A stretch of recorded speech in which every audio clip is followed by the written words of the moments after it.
everyone, this is Mansi from evidyarthi.in coming to exercise 11.2 question number 1.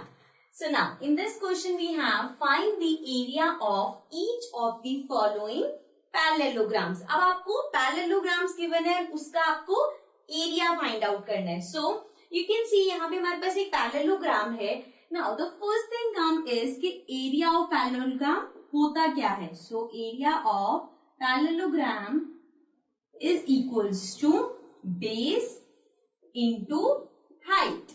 ठीक है, तो इसका फॉर्मूला है बेस मल्टीप्लाई बाय हाइट. सो मतलब कि अगर आपको एरिया ऑफ पैरेललोग्राम निकालना है तो आपके पास एक तो बेस होना चाहिए और height. Again the same thing, ये चीज हमने इंट्रोडक्शन में भी डिस्कस करी थी. नाउ बेस क्या होता है और हाइट क्या होता है. ये जो है this is the base line और इसके ऊपर यहां से जो आएगा ये हमारी हाइट है. ठीक है, सो ये क्लियर हो गया. This is the base and this is the height. ठीक है, सो अब जो फिगर हमें गिवन है उसके अकॉर्डिंग बेस आपको गिवन है 7 सेंटीमीटर एंड हाइट आपको गिवन है 4 centimetre. So we can easily find the area of parallelogram. So area of parallelogram is base कितना है 7 सेंटीमीटर मल्टीप्लाई बाय हाइट कितना गिवन है 4 centimetre. So multiply by 4 centimetre. Now 7 4s are 28 centimetre. ठीक है, so this means area of parallelogram is 28 centimetre square. ठीक है, so you have understood कि area of parallelogram हम कैसे फाइंड करते हैं. So this was the first part. Now let's come to the other parts. Now coming to the B part. B part में आप देखोगे यहाँ पे again you have the parallelogram and इसमें बेस आपको गिवन है 5 सेंटीमीटर, हाइट आपको given है 3 centimetre. Again we use the formula that is area of parallelogram equals to base into height.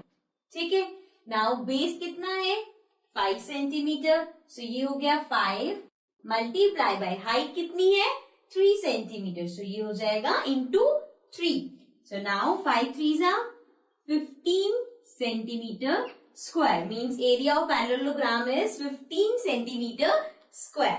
Now let's come to the C part. C part में again the same thing you have parallelogram है आपके पास, base आपको given है, height आपको given है, you have to find the area of parallelogram. So area of parallelogram again we'll write base into height, right? So now base is 2.5 multiply by height is 3.5. So now since ये decimal में है so इनको multiply करते हैं 2.5 and 3.5. So this will be 5 5s are 25, 5 2s are 10 plus 2 12.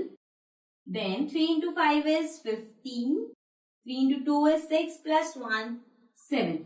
So ये हो गया 5 7 8. So 8 7 5 and decimal की बात 2 है, 2 पॉइंट्स है तो हम यहाँ पे डेसिमल लगा देंगे. ये हो जाएगा 8.75. so इसको मल्टीप्लाई करके आ गया 8.75 again centimetre square. So mean C part में पैरेललोग्राम का एरिया है 8.75 centimetre square. Now let's come to the other parts. Now coming to the D part. D part में आपके पास है again you have the parallelogram. अब इसमें height यहाँ पे है सो बेस ये वाला हो जाएगा बिकॉज परपेंडिकुलर इसके ऊपर फॉर्म हो रहा है. Fine. So again we'll start with area of parallelogram equals to base into height.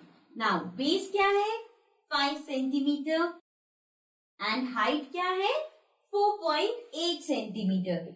Now again decimal में है इसको मल्टीप्लाई करते हैं 4.8 इंटू 5, राइट.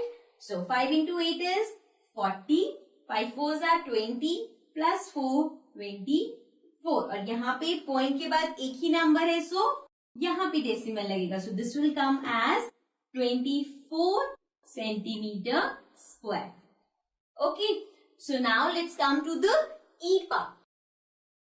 ई पार्ट में फिर से आप देखोगे यहाँ पे परपेंडिकुलर किस पे फॉर्म हो रहे हैं, इस वाली साइड पे। So this is the base और ये हाइट है। ठीक है, ये कंफ्यूज नहीं होना कि ये हाइट होगा और ये बेस होगा। Okay, now let's start with the same thing. Area of parallelogram equals to base multiply height. Now base क्या है, 2 सेंटीमीटर मल्टीप्लाई बाय हाइट कितनी है, 4.4।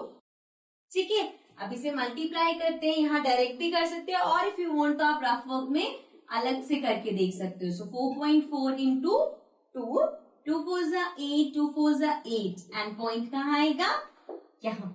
ओके, सो ये हो गया 8.8 सेंटीमीटर स्क्वायर। ठीक है, so this was the last part. So we come to the end of question number 1. Let's come to the next question now.